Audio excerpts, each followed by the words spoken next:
So, just to give you a small, my feelings from my first visit as Vapiano in Vienna, just to introduce Vapiano. Hello, welcome, just take a seat, don't be shy. You are coming now to the interesting part. Excuse me. So I was there and I went into this restaurant and a very beautiful lady gave me some chip card. She explained me something, but I was looking too much at her, so I did not understand at all what she told me, but I didn't care. So I went inside and I was sitting on a table, on a wooden table with an olive tree in the middle. And I was looking over there and everything was nice. There was on the table some olive oil, some balsamico vinaigrette to put yourself on your salad or whatever. I did not know what I can get there. And some salt, pepper, some whatever you have on this table. And then I was looking around, very good atmosphere, some nice music. And so many beautiful women inside. So I found this concept immediately very interesting. So on this day I did not start to think about working for Vapiano, but it was one influence, this relaxing atmosphere by absolutely free choice, which made me working for Vapiano. By the way, does somebody know of you what means Vapiano? No Italian native speakers at least? Eh?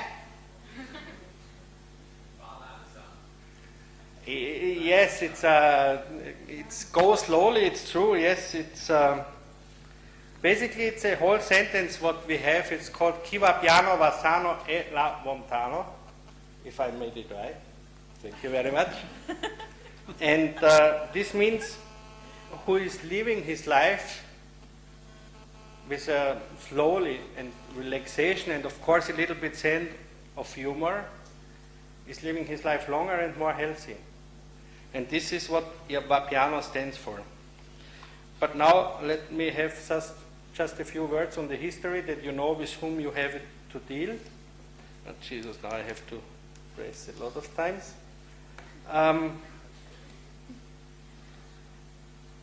Of course, the history of Vapiano is not that strong and that long as the McDonald's history you heard before, but it's a fast-growing history and a very fast-moving history. And it's, of course, an interesting history because when you look at this slide, 2002 was the first restaurant, and this was in Hamburg. 2004 was the opening of the first franchised restaurant in Düsseldorf in Germany. In 2006, we started the international development. And 2006 started in Istanbul, I think. And 2007 started Austria. 2008, I have the big pleasure and the honor to open the first restaurant in Riyadh, Saudi Arabia. And 2009, I had the big pleasure to join the opening in Australia. And this year, I had the big pleasure to open in Korea, in Asia. So as you see, we are spreading very fast. And in the moment, we have 83 restaurants in 20 countries. And also in a lot of markets which were already discussed today. And 39 of them are in Germany. So we are not so bad in the moment. So just for, it doesn't work now anymore, I think, yes. So we are now where we should be. So just a small step on Germany because it's, maybe many of you are here. From Germany, in Germany we finished in 2009 that you have a little bit an overview how we are doing in terms of sales. We made with 37 restaurants 95 million euro sales, which means around roughly 2.5 million sales per restaurant. So on the end it's profitable also, as you can see, and it should be. And we are doing this with all our Vapianisti. It was very interesting what Mr. Goebel told about Poland and about Germany.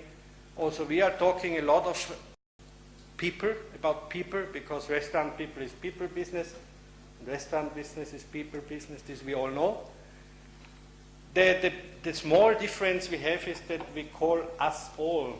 Doesn't matter if the dishwasher in the restaurant or the directors in the board, we are all Vapianisti. Nothing more, nothing less, so we are all the same. We call us Vapianisti, and we have one interesting person in the board of directors, and this is the CGM, it's the guest manager, because we also think our guest has to have his place in the board.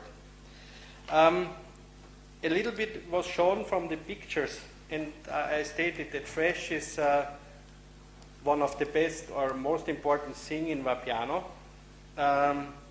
It's Mediterranean cuisine.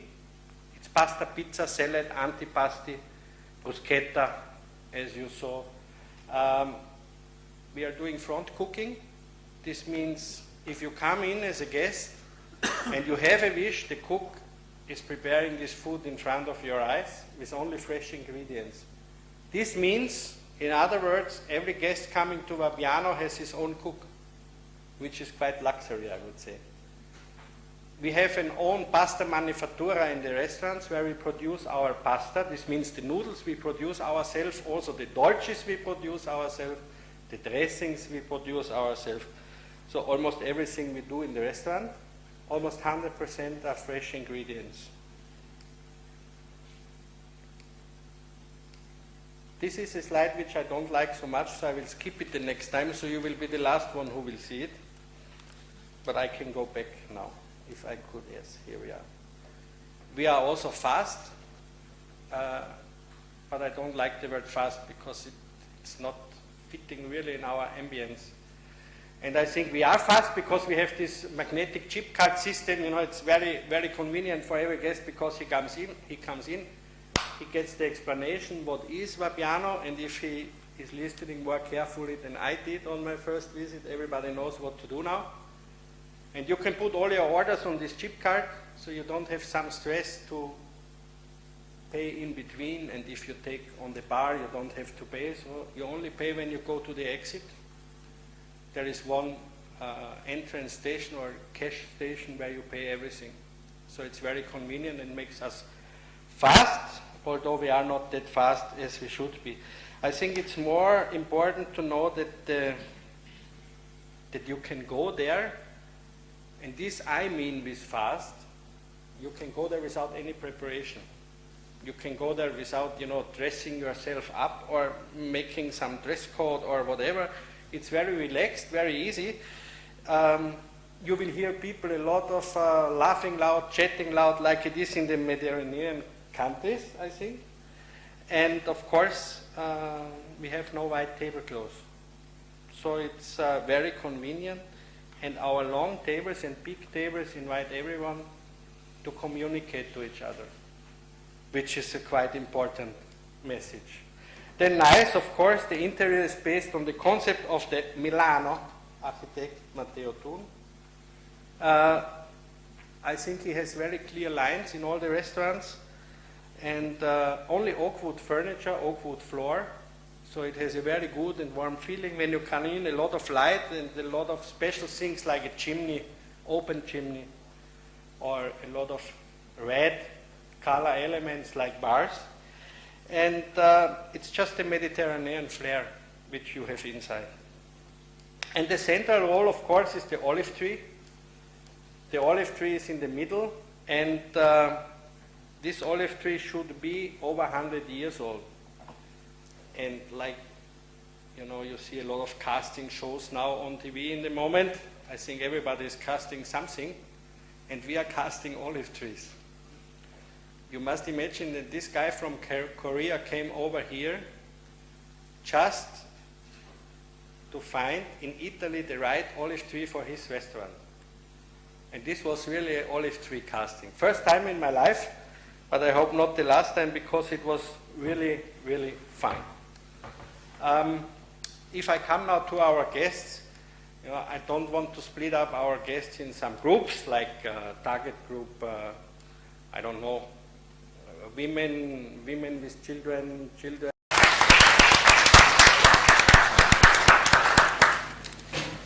Well, thank you very much, Mr.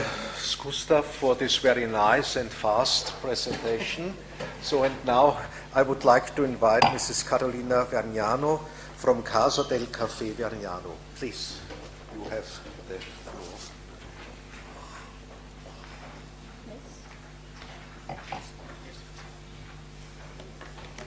Hello, everyone.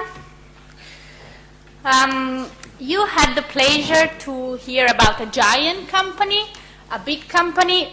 I am from a very small family company, but I hope you're going to find it interesting anyway.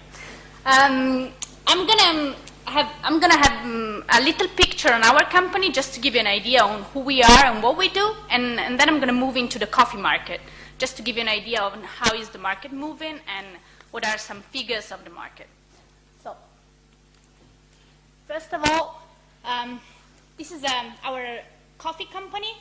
We are the 6th Italian coffee roaster, and we are the most ancient coffee roasting facility in Italy.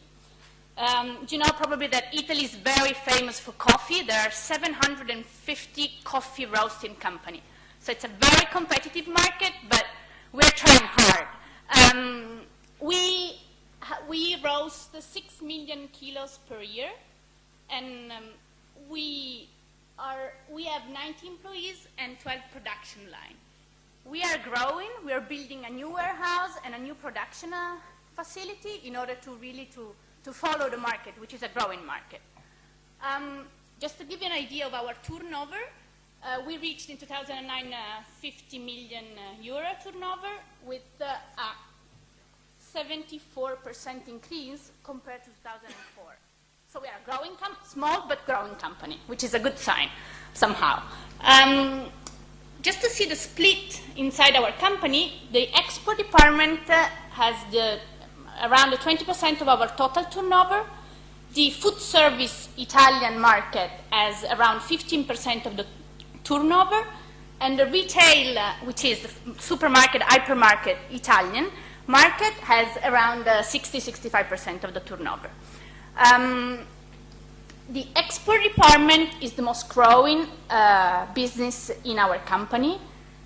You can see that we reached more than 10 million euro in 2009 with a very high increase in the last 5 years. Let's move now, after having seen a picture of our company, let's move to the market. Coffee market is a very big market. But in 2009, the coffee consumption, the world coffee consumption, has a little bit decreased. The trend in the last 4 years was a growing trend, while in 2009, due to many reasons that we're going to see later, there was a little decrease. You see the consumption in 1,000 bags per year, and you see that in 2008 it was 130,000 bags, while in 2009 it moved into 129. So a little decrease. Let's see it split by region. In order to be very clear, I try to divide into big areas. So we can see the producing countries. I don't know if you know, but coffee mainly comes from Central and South America, the Arabica origins of coffee, and from Central Asia, the Robusta origin of coffee. And all the producing countries are increasing the consumption of coffee. So you can see that all the Central and South American countries have a plus. This means that the consumption in the country is increasing. While the importing countries, and in particular the European Union countries, have a minus. That means that the consumption is either stable or decreasing. Outside the European Union, importing countries have different trends depending on the area. In general, the US is a decreasing market, while Asian countries are increasing. Let's just to give you an idea which is the per year consumption per person in each country. You can see here expressed in kilos per year per person. So if you want just to take a look, I think it's very curious. You can see that Finland, for example, has 11